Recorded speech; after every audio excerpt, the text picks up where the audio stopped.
Hey guys, this is going to be a tutorial on how to use mastering plugins to master a film or TV track in the genre of film scoring or trailers or promo music. And one thing I want to say before starting off, there are two different ways you need to approach this. For instance, this is a commercial sounding track that is going to be used in libraries or will be pulled in from editors and can be placed in commercials or trailers and needs to stand alone as its own mix. It's not part of a greater work or a greater film score. And in that case, you want to master it at a louder volume that's going to compete with commercial pop tracks and things like that. So there's going to be more compression, there's going to be more EQ, and this is a completely different approach than if you're doing, say, a 2-hour film with, 90 minutes of music or more. In that case, you need to approach this differently, and I can show you that on another video, but I feel like that needs to be addressed. The reason being, this type of track will most likely not require the stems that will be required of a film score.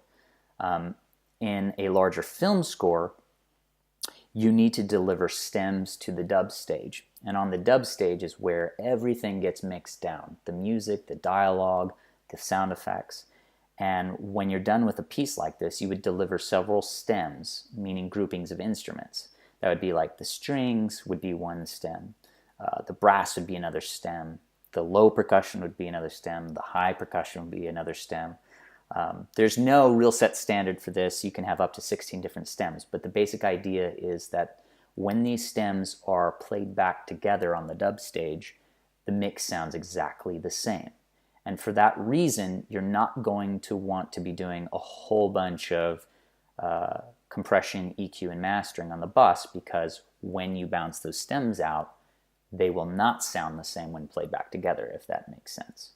But in this case, this is a standalone track, and I wanted it to sound as commercial as possible.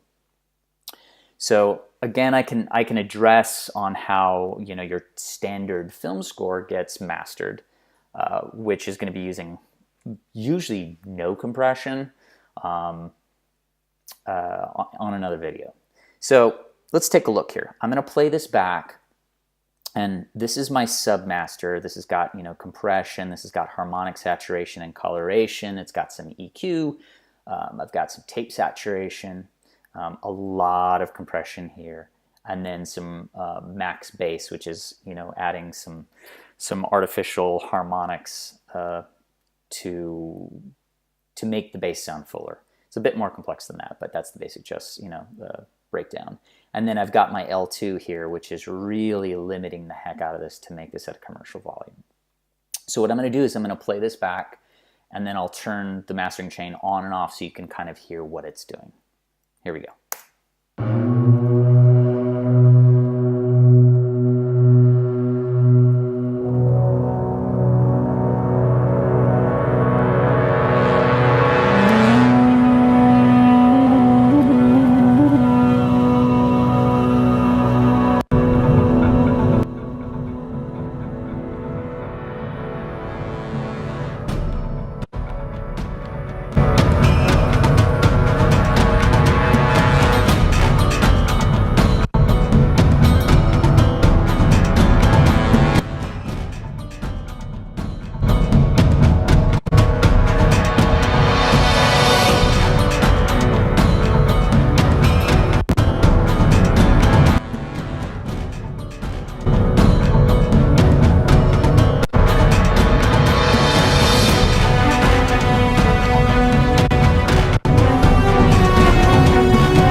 Okay, so you can hear it's a pretty drastic difference, and I can just break down what I'm doing here. And I'm not going to go into the mix of this track on the individual instruments or the balancing, but just over this overall breakdown here. So what is going on?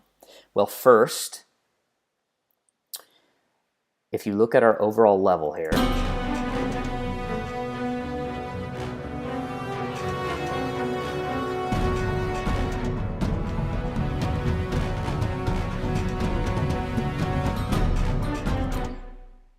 this is what's really, really important. This is your first, the first lesson in mastering. You want your overall level over here to be sitting around -6, -8, -10. So you have enough headroom. And headroom just means enough, you don't want it so loud that you're getting all sorts of clipping, because when you get this clipping, you can't do much in the way of mastering. So the first thing that I did is I got my overall level of all my tracks to be sitting at, it looks like -8 here. Yeah, about -8.7. The next thing that I did is I'm adding a little bus compression using this SSL. Now you can use any type of bus compressor for this. This SSL just tends to be really, really popular. I believe Logic has one built in, other manufacturers make it. So if you look, I'm just doing a little bit of compression. It's just hitting about 2 dB on the bigger hits, maybe up to 4. And I've got just the standard, you know, this is sort of a standard setup for mastering. I've got the release on auto. I've got the attack pretty slow, but not at its slowest. I'm doing 4 to 1 on the ratio. It's not extremely aggressive, but it's not as light as 2 to 1. And yeah, it's just kissing the compressor here. Then next, I've got my newfound love plugin, which is called the Greg Wells Mixcentric. What this is doing, I don't really understand completely what it's doing under the box, but it's doing some sort of harmonic saturation, and almost like a tube saturation, and he seems to be coloring the top end and the low end, just to give it some sizzle and some boom. So here, I'll play it for you with it on and with it off.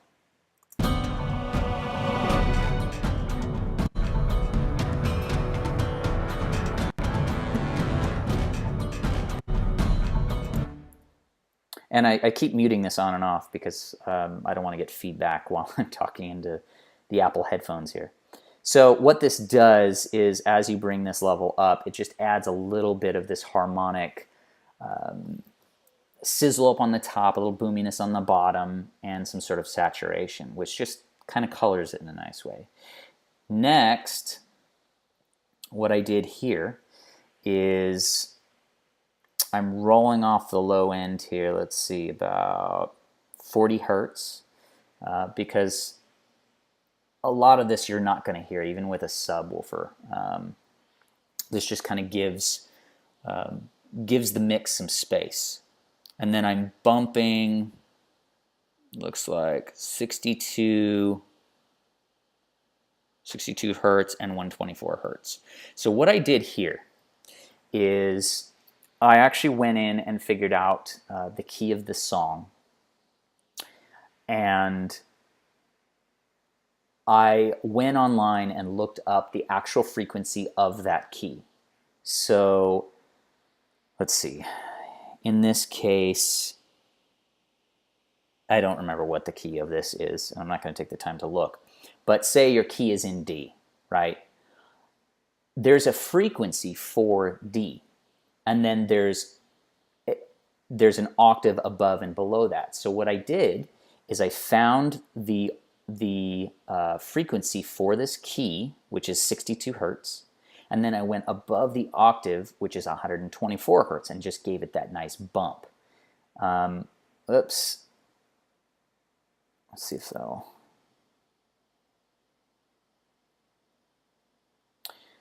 And what that does is you're just boosting the harmonics of the key, and it just kind of, when you're boosting, say, in the key of the song, rather than, see, if I lower this to like 112, that's not necessarily in the song's key. So it's not going to be as pleasing as if you're hitting the key of D or the key of E or whatever you're in, if that makes sense. And also I'm doing a gentle boost here. Let's see,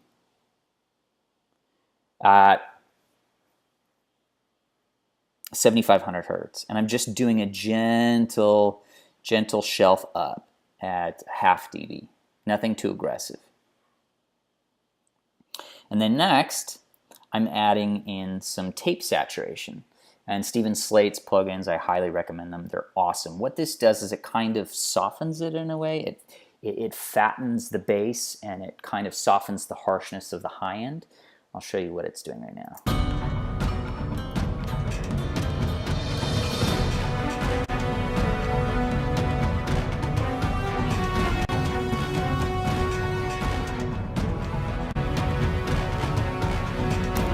So what's happening is it's giving it all this harmonic saturation and warmth, and it's kind of fattening while kind of compressing the low end, and then it's kind of softening and saturating the high end as well, which just kind of makes it pleasing to the ear.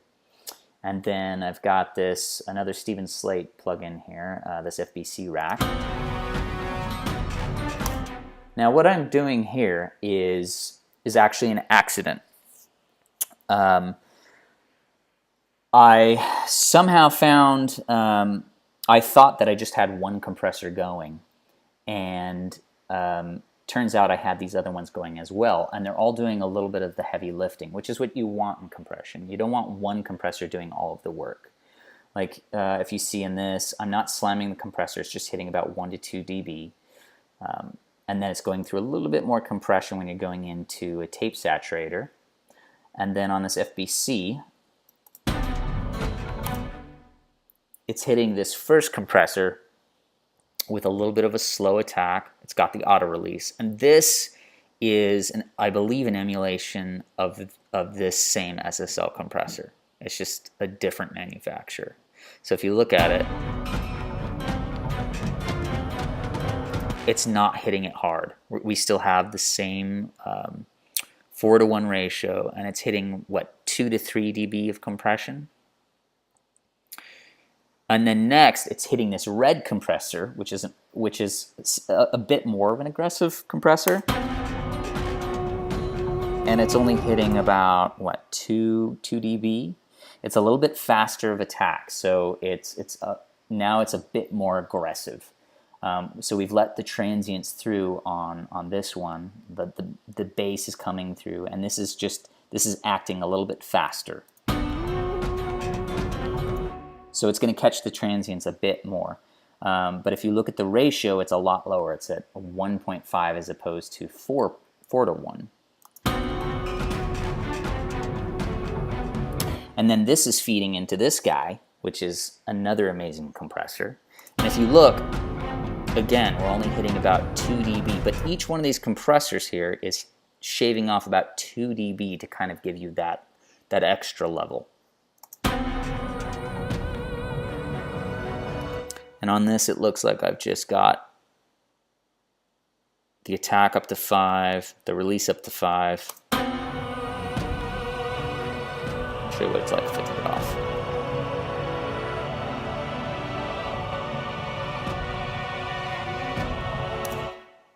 And this is a good example of kind of using compressors to color the sound. This was a happy accident. I noticed that when these two other ones were engaged, it brightened the sound up in a way that I like it. Some people would think that this is too compressed, but I prefer it. Let's see.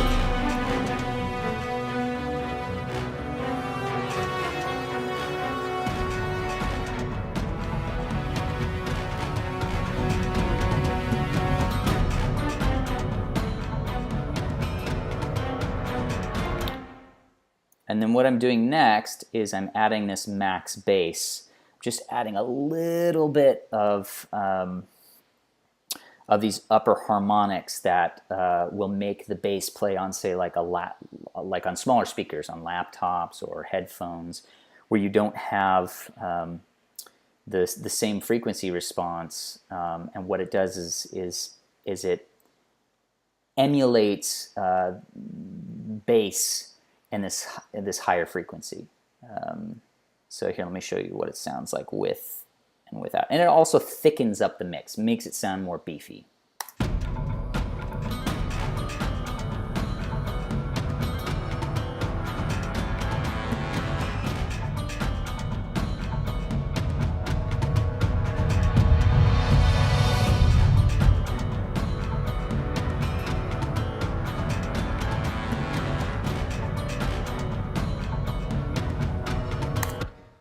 And if you notice, I'm going really light on this. I'm not being very aggressive with all of this stuff. It's just small, tiny little steps that add up to the final sum. Now, what I am being aggressive with is this L2, which is a limiter.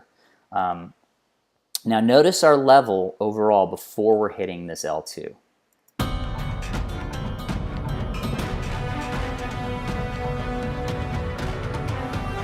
It's actually less. Before it was at -8, now we're at -11. And what that does is that gives us a ton of headroom. We've just compressed it a tiny bit. Each bit we've done like 2 dB here. We've done about 6 dB using 3 different compressors in this rack. We've done a little bit of tape saturation, which does some natural compression as well. Some more saturation in this compressor, which also does, I believe, a little bit of saturation, a little bit of compression. And our overall level actually got quieter. So what we can do now that we have this massive amount of headroom here, let's see, is we can really slam it with this L2. Let me show you the difference here.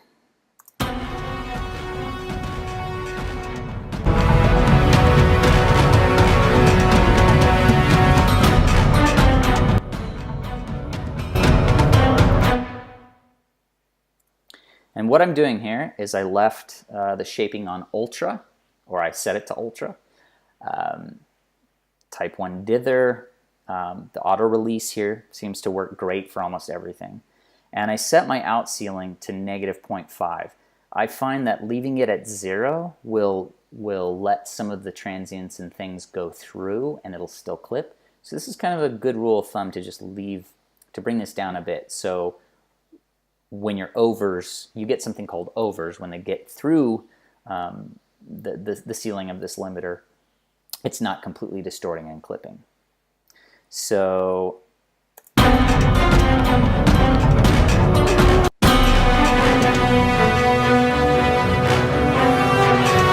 and if you look, this looks drastic, but it's not attenuating that much.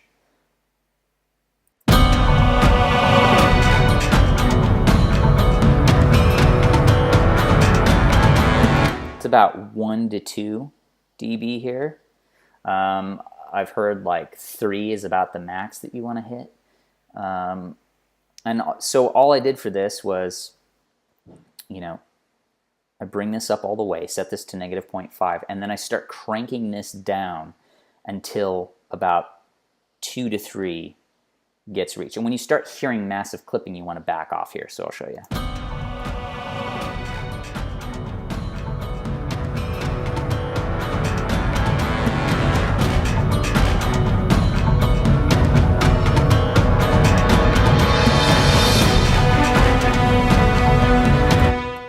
And once I get this, this level over here between like 3 and 1, I was actually setting out to get a specific LUFS reading. And what is LUFS? Well, LUFS is the new standard of, it's kind of replaced RMS as far as reaching level. What it is, it's the human perceived loudness.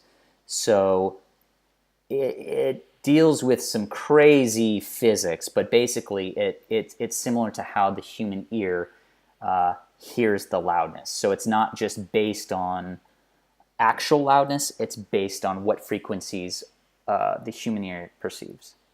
And I was actually going after a specific reading here. I wanted to hit about -10, -10.5 LUFS. And you see I have that marked up here. Why? Because I had read that the latest Bruno Mars record hit -10.5 LUFS, which is really quiet compared to, say, the records made in the 90s where everything was just super crushed. And so what this does is it gets the track loud enough so it's comparable to your pop records, but it's also got enough dynamics to where it's not completely squashed in the red. And so once I got my overall loudness and compression settings to where it sounded good to my ear, I then just used this to get it to where this reading ended up at -10.5. And how this does it, this is the long term, you have to play the track from beginning to end, and it will give you a final reading of the overall average. So right now, up to this point, we've gotten an average of negative 11.5. So what I did is I reset this, and then I would play back from beginning to end, and depending on what this reading came out to be, I would raise or lower this to make it louder or quieter. I know I threw a lot at you. Hopefully this kind of can give you some insight on one example of how to master a track. This isn't the only way. There are tons of theories on how to do this. This is just how I do it. And again, if you were doing a traditional film score where you had a 2-hour movie, you wouldn't want to be this aggressive. This is just for one standalone track in an album setting that's going to get placed into libraries and trailers and things like that, because you'd want to be a lot quieter on a traditional film score track or TV track, because you're fighting with dialogue and sound effects and things like that. I hope this helps you. Feel free to like and subscribe or comment and ask any questions if you have any. I'll try to get back to you. I'm busy. I'm a full-time composer and mixer around town, so this is something that I've just been doing in my spare time when I have it. And I'll try to give you more examples in different settings. All right, have a great one wherever you are.